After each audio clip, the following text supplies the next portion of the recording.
வணக்கம்.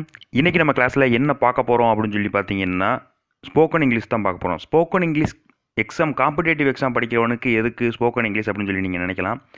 அதாவது டிஎன்பிஎஸ்சியை தவிர்த்து மற்ற எஸ்எஸ்சி ஆகட்டும், இல்ல சென்ட்ரல் கவர்மெண்ட் எக்ஸாம் எழுதுற எல்லாத்துக்குமே கண்டிப்பா இங்கிலீஷ் வந்து ஒரு பாடமா இருக்கு. பேங்கிங், எஸ்எஸ்சின்னு சொல்லிட்டு. அதே மாரியே டிஎன்பிஎஸ்சியை பொறுத்த வரைக்கும் நீங்க இன்டர்வியூ போற வரைக்கும் ஒன்றும் பிரச்சனை இல்ல. இன்டர்வியூ போயிட்டீங்க, அதாவது டெக்னிக்கல் சைடா இன்டர்வியூ போறீங்க, இல்லாட்டினா நான் டெக்னிக்கலா குரூப் 1ல வந்து இன்டர்வியூ போறீங்க, இல்ல ஜாப் கிடைச்சு குரூப் 2ல வந்து ஒரு ஆஃபீஸரா போறீங்க அப்படின்னா, அதில் இருக்க அப்ளிகேஷனையாவது ஃபில் பண்றதுக்கு நமக்கு வந்து ஒரு பேசிக்ஸ் ஆஃப் இங்கிலீஷாக கொஞ்சமாக தெரியும் இல்லையா? ஸோ அந்த பேசிக் லெவல் இங்கிலீஷ்க்காகவாவது நம்ம கண்டிப்பாக ஸ்போக்கன் இங்கிலீஷ் தெரிஞ்சு வச்சுருக்கணும். ஸோ அதுக்காக தான் daily 2 video spoken English upload பண்ணலாம் அப்படிங்கிறதுக்காக இந்த கிளாஸ் ஸ்டார்ட் பண்ணுறோம். ஸோ டெய்லியுமே 100 வார்த்தைகள் வந்து நாங்கள் அப்லோட் பண்ணுவோம். அதே மாதிரியே இதை வந்து வாக்கியமாக எப்படி அமைக்கிறது அப்படின்னு சொல்லிட்டு அடுத்து தொடர்ந்து வீடியோஸ் போட்டுக்கிட்டே தான் இருப்போம். ஸோ டெய்லி ஒரு 10 நிமிஷம் இதுக்காக ஸ்பெண்ட் பண்ணுறது தப்பே கிடையாது. சரி, வாங்க முதல் வீடியோக்குள்ளே போகலாம். இதில் வந்து 50 வார்த்தைகள் இருக்கும். இது ஏற்கனவே உங்களுக்கு தெரிஞ்ச வார்த்தைகள் நிறையா இருக்கும். புதுசாக இருக்க வார்த்தைகள் ஒரு சில வார்த்தைகள் இருக்கும். ஸோ அதையும் சேர்த்து தெரிஞ்சு வச்சுக்கோங்க. அடுத்து தொடர்ந்து வர வகுப்புகளில் பார்த்தீங்க அப்படின்னா இது எப்படி வாக்கியங்களாக அமைக்கிறோம் அப்படிங்கிறதுல வந்து உங்களுக்கு சொல்லிக் கொடுக்கும்போது ரொம்ப ஈஸியாக இருக்கும். ஃபஸ்ட்டு இது வந்து எல்லாத்துக்குமே தெரியும். இது ஒரு ஆர்டிக்கலாக நம்ம யூஸ் பண்ணிக்கிட்டு இருக்கோம். ஒரு அப்படிங்கிற மீனிங் தரக்கூடியதான் ஆன் அப்படிங்கிறதும் அதே தான். ஒரு அப்படிங்கிற மீனிங் தரக்கூடியது. எஸ் அப்படின்னா ஆகையால், அட் அப்படின்னா இடத்தில், பி இரு, பி காம் அப்படின்னா அதாவது அமைதியாக இரு அப்படின்னு சொல்லி சொல்லுவாங்களே, அந்த பி அப்படிங்கிறது இரு அப்படின்னு சொல்லி மீனிங்.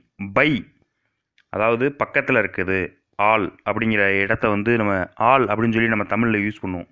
ஐ, ஆல், கு, இன், அது, கண் சொல்லிட்டு இந்த வேற்றுமை உறுப்புகள்லாம் யூஸ் பண்ணுற மாதிரி இங்கிலீஷ்லேயும் பொறுத்த வரைக்கும் இந்த பை வந்து ஆல் அப்படிங்கிற மீனிங் குறிக்கிறதுக்காக யூஸ் பண்ணுறாங்க. அடுத்து டூ அப்படின்னா செய் அப்படின்னு சொல்லி அர்த்தம். கோ அப்படின்னா போ அப்படின்னு சொல்லி அர்த்தம். ஹீ அப்படின்னா அவன்.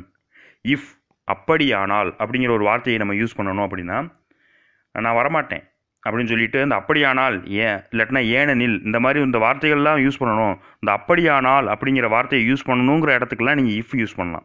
அடுத்து இன் அப்படின்னா உள்ளே, இல், இந்த மாதிரி வார்த்தைகளுக்கு வந்து நம்ம இன் யூஸ் பண்ணலாம். இஸ் அப்படின்னா இரு, இட் அப்படின்னா அது, மீ அப்படின்னா என்னை, மை அப்படின்னா என்னுடைய, இட்ஸ் மீ அப்படிங்கிறதுக்கும் மை பென் அப்படிங்கிறதுக்கும் வித்தியாசம் இருக்குது. அடுத்து நோ அப்படின்னா இல்லை, ஆஃப் அப்படின்னா உடைய அப்படிங்கிற மீனிங்கை வந்து கொடுக்குறதுக்காக தான் ஆஃப். இஃப் எப்படி அப்படியானால் அப்படிங்கிறத சொல்கிறாங்களோ அதே மாதிரி ஆஃப் அப்படிங்கிறது உடைய அப்படிங்கிறதையும் குறிக்கும். ஆன் அப்படின்னா மேலே, மீது அப்படின்னு சொல்லி சொல்லுவாங்க. அடுத்து வந்து ஆர், இது அல்லது அது, ஆர் அந்த மீனிங் வந்து ஆர். ஆக்ஸ் இது என்ன அப்படின்னு சொல்லி பார்த்தீங்கன்னா, அந்த காளமாடு, எருது இதுகள்லாம் குறிக்கிறதுக்காக ஆக்ஸ் அப்படிங்கிறத யூஸ் பண்ணுவாங்க.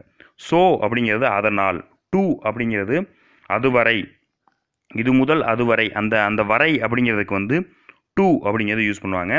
அப் அப்படின்னா மேலே, மேல் அப்படின்னு சொல்லி அர்த்தம்.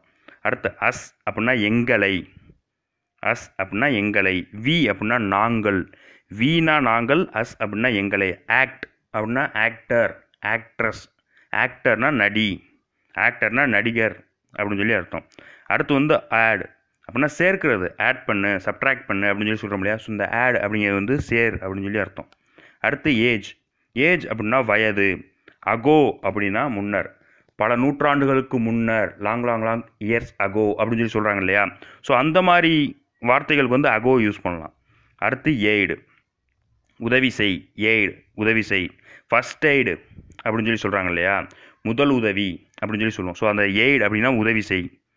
அடுத்து வந்து எய்ம் அப்படின்னா குறிவை, அதாவது ஒரு எய்ம், உனக்குன்னு ஒரு எய்ம் இருக்கணும்னு சொல்கிறாங்க இல்லையா? ஸோ அதான் என்ன அப்படின்னு சொல்லி பார்த்தீங்கன்னா எய்ம். ஏர் காற்று, ஏர் காற்று. ஆல் எல்லாம். அண்டு மேலும். அடுத்து எனி எதுவாகினும், எதுவானாலும் பரவாயில்ல அப்படின்னு சொல்லணும்ல, எனி. ஆம் கை, ஆர்ட் கலை, ஆஷ் சாம்பல், ஆஸ் கேளு. அடுத்து ஆக்ஸ் கோடரி, ஆக்ஸ் கோடரி. பேட் கெட்ட, பேக் பை, கைப்பை அப்படின்னு சொல்லி சொல்லுவோம் இல்லையா? பேகு இல்லைன்னா ஸ்கூல் பேகு அப்படிலாம் சொல்லுவோம் இல்லையா? Hand bag, school bag. So bag பை. பார் கம்பி, பெட் படுக்கை, பி தேனி, பெக் இறைஞ்சு. பெக்கர் அப்படின்னு சொல்லி சொல்லுவோம் இல்லையா? ஸோ இறைஞ்சு பெக். அடுத்து பெட், பந்தயம் கட்டு. பெட் அப்படிங்கிறது படுக்கை, பெட் அப்படின்னா பந்தயம் கட்டு. அடுத்து பிட், பிட் அப்படின்னா உத்தரவிடு, பிட் அப்படின்னா உத்தரவிடு.